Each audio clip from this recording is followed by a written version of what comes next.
Виница, Берово и Чешиново Облешево се меѓу првите 11 општини во државата што денеска потпишаа договори за грантови за рурален развој. Станува збор за вкупна инвестиција од 13.290.365 денари, потпишена помеѓу општина Берово и Агенцијата за финансиска поддршка на земјоделието и руралниот развој за објектот село Мачево, село Владимирово или поточно реконструкција на локален пат село Владимирово, приклучка со регионален пат Берово-Виница. Вкупно на ниво на држава за рурален развој обезбедени се над 38 милиони евра за 200 проекти. Денеска врачивме 11 договори за реализирање на капитални инвестиции во општините за искористување на средствата од програмата за рурален развој и тоа преку мерките подобрување на квалитетот на животот во руралните средини, обнова и развој на селата и мерката за чувување и унапредување на традиционалните вредности во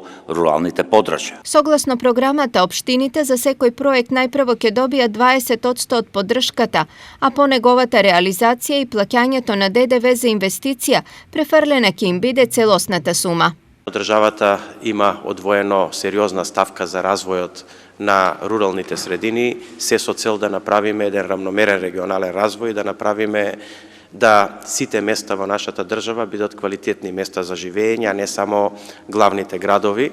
Општините ќе треба да го платат само данокот на додадена вредност за реализираната инвестиција. Со ефикасно искористување на овие мерки ќе се решат проблемите со комунална и патна инфраструктура во руралните средини, ќе се обезбеди солидна урбана и транспортна инфраструктура во и надвор од руралните населени места, со единствена цел подобрување на условите на живот за граѓаните и позитивно влијание на развојот на економските активности. Во периодот што следи ќе се потпишат договорите и со останатите општини во државата.